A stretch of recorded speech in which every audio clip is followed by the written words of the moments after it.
தாய்மார்களை மறந்துடாதீங்க. முரசு புண்ணம்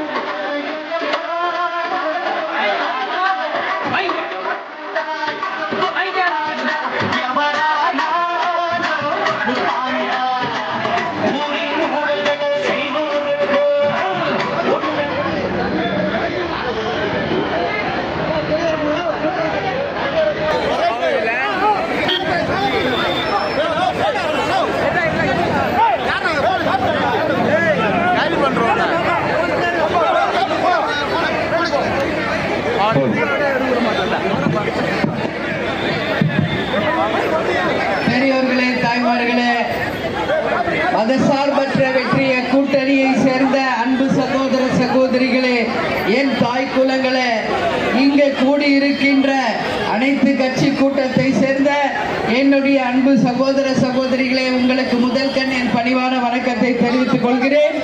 ஐயா கலைஞர் ஆசீர்வாதத்துடன், கேப்டன் ஆசீர்வாதத்துடன், முதலமைச்சர் அண்ணன் ஸ்டாலின் ஆசீர்வாதத்துடன் பல்லாவரம் சட்டமன்ற தொகுதியின் வெற்றி வேட்பாளராக அனகை முருகேசன் அவர்களுக்கு கேப்டன் கண்டெடுத்த வெற்றி சின்னமா முரசு சின்னத்திலே வாய்ப்பு கொடுத்து ஒரு மகத்தான வெற்றியை தர வேண்டும் என்று உங்கள் அனைவரையும் பார்த்து நான் கேட்டுக்கொள்கிறேன்.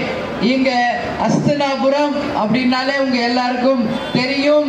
கேப்டனின் உதவியாளர், என் உதவியாளர், இன்றைக்கு குமார் இருக்கின்ற ஏரியா இந்த அஸ்தினாபுரம். அனகை முருகேசர் தான் அவரை கூப்பிட்டு வந்து கேப்டனுக்கு இன்ட்ரோடியூஸ் பண்ணாரு. அன்றில இருந்து இன்னைக்கு வரைக்கும் நம்ம குடும்பத்துல ஒருவராக குமார் இருக்காங்க. அதை பெருமையோடு இந்த இடத்துல நான் சொல்ல கடமைப்பட்டிருக்கிறேன். அதே போல தேசிய முற்போக்கு திராவிட கழகத்தை சேர்ந்த என் அன்பு கட்சியினுடைய ஒன்றிய நகர பேரூர் கிளைக்கழக நிர்வாகிகளே, தொண்டர்களே, என் மகளிர் அணி சகோதரிகளே, திமுகவை சேர்ந்த அன்பு சகோதர சகோதரிகளே, அதே போல விடுதலை சிறுத்தை கட்சி, சிபிஎம், சிபிஐ, மதிமுக மற்றும் எஸ்டிபிஐ மக்கள், அதே போல மனிதநேய மக்கள் கட்சி, காங்கிரஸ் கட்சியை சேர்ந்த அனைத்து உடன்பிறப்புகளுக்கும் இந்த மதசார்பற்ற கூட்டணி கட்சியை சேர்ந்த என் அன்பு சகோதர சகோதரிகளுக்கு என் நன்றிகளை, வணக்கங்களை தெரிவிச்சுக்கிறேன். இந்த முறை நாம் வெற்றி பெற்று வந்தால் மக்களுக்கும் தொகுதிக்கும் என்ன செய்ய இருக்கிறோம் என்பதுதான் இங்க மிக மிக முக்கியம். தேர்தல்கள் வருவது நாம நிச்சயமாக இந்த தொகுதிக்கும் மக்களுக்கும் நல்லது செய்வதற்கு தான். அதனால இந்த முறை வெற்றி பெற்றால் என்னெல்லாம் செய்வோம் என்பதை சொல்கிறேன். ஏற்கனவே இங்க ஆட்சியில இருந்தவர்கள் செய்த சில சாதனைகளையும் சொல்றேன். இங்க அஸ்தினாபுரத்துல இங்க மின் தட்டுப்பாட்டை போக்கி 34 கோடியில ஏற்கனவே பணி துவங்கப்பட்டுள்ளது. அதே போல MIT மேம்பாலத்தின் கீழ் பகுதியில் 30 லட்சம் ரூபாய்க்கு புதிய பூங்கா அமைக்கப்பட்டுள்ளது. உங்களுக்கு எல்லாருக்குமே தெரியும். சட்டமன்ற உறுப்பினராக இருந்த அவர் 1 கோடியில் அஸ்தினாபுரத்தில் புதிய பேருந்து நிலையத்தை சகோதரர் கருணாநிதி அவர்கள் இங்க உருவாக்கி கொடுத்திருக்கிறார் என்பதும் உங்களுக்கு தெரியும். அதே போல பல்லாவரம் தொகுதி மக்களுக்கு குரோம்பேட்டை அரசு மருத்துவமனை தரம் உயர்த்தப்பட்டு 140 கோடியில 6 மாடியில 400 படுக்கை கொண்ட ஆஸ்பத்திரியும் உருவாக்கப்பட்டுள்ளது. அதே போல இப்ப மீண்டும் புதிய மாவட்டத்தில் மருத்துவமனை உருவாக்கப்படும் என்று அண்ணன் ஸ்டாலின் அவர்கள் வாக்குறுதி கொடுத்திருக்கிறார். குரோம்பேட்டை பழைய அரசு மருத்துவமனையில 5 கோடியில பழைய பல் மருத்துவமனையும் உருவாக்கும் என்று அண்ணன் ஸ்டாலின் அவர்களால் தூண்டப்பட்டுள்ளது. அதே போல 25 கோடியில புதிய தார் சாலைகள் அமைக்கப்பட்டுள்ளது. இதெல்லாம் ஏற்கனவே செய்யப்பட்டிருக்கு.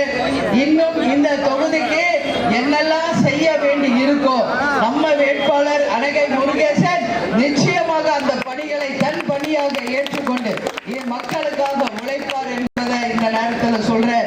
ஏற்கனவே அவர் செங்கல்பட்டு தொகுதியில் MLA-வா இருந்தவர், கட்சியில மூத்த நிர்வாகி, அவர் அரசியல் அனுபவம் பெற்றவர், அனகாபுத்தூரை சேர்ந்தவர். உறுதியாக 24 மணி நேரம் நீங்க அவரை போய் சந்திச்சு மக்கள் பிரச்சனையை கேட்கலாம். அவர் இங்கேயே வாழக்கூடியவர். உங்களுக்காக அந்த பிரச்சனைகளை உடனடியாக தீர்த்து வெற்றி கொடுப்பார் என்ற வாக்குறுதி நான் உங்களுக்கு சொல்றேன். அதே மாதிரி இந்த முறை நாம் ஜெயிச்சு வந்தால் நம்ம பெண்களுக்காக அதிகமாக வாக்குறுதிகள் நம்ம தேர்தல் அறிக்கையில அண்ணன் ஸ்டாலின் அவர்கள் கொடுத்திருக்காரு. அதனால அதுல மிக மிக முக்கியமாக பெண்களுக்கு 8000 ரூபாய் இன்னைக்கு கூப்பன் வழங்கப்படும் என்பதுதான் தமிழ்நாட்டில் இருக்கின்ற அனைத்து பெண்களின் முகத்திலே மகிழ்ச்சியை பார்க்க முடியுது. எப்படி பௌர்ணமி நிலா எப்படி வெளிச்சமா இருக்குமோ அது மாதிரி நம்ம பெண்கள் முகம் இன்னைக்கு மகிழ்ச்சியா பொலிவோட பிரகாசமாக இருக்குன்னா அந்த வாக்குறுதிகள் பெண்கள் போற்றப்படக்கூடிய ஏற்றப்படக்கூடிய வாக்குறுதிகளாக இருக்கு. ஏற்கனவே மாதந்தோறும் 1000 ரூபாய் கொடுத்தாங்க. இந்த முறை ஆட்சி அமைத்த பிறகு மாதம் 2000 ரூபாய் அனைத்து பெண்களுக்கும் தரப்படும் என்பதையும் இந்த நேரத்தில் சொல்ற. போன வாட்டி யாருக்கெல்லாம் விடுபட்டுச்சோ அவர்கள் அனைவருக்கும் இந்த முறை மாதம் 2000 வழங்கப்படும்.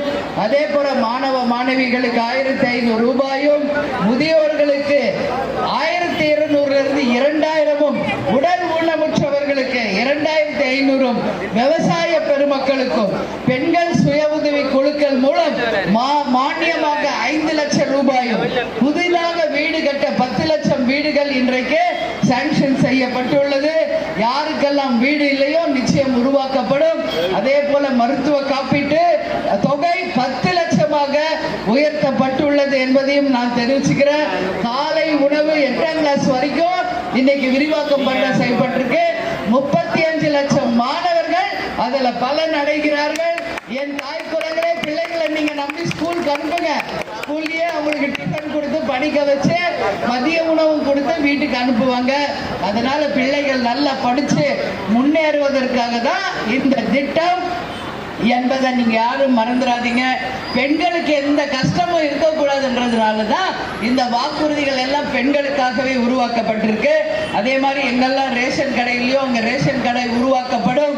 பெண்களுக்கு பாதுகாப்பு தரப்படும். பெண்களுக்கு வேலை வாய்ப்பு, இளைஞர்களுக்கு வேலை வாய்ப்பு என்று பல்வேறு திட்டங்கள் இங்கே அறிவிக்கப்பட இருக்கிறது. அதே போல அதே மாணவர்களுக்கு இலவசமாக லேப்டாப் வழங்கப்படும் என்பதும் சொல்லப்பட்டிருக்கிறது. அதே போல 10 லட்சம் ரூபாய்க்கு எல்லாருக்குமே வீடும் காப்பீட்டு தொகையும் தரப்படும் என்பதையும் உங்ககிட்ட நான் சொல்றேன்.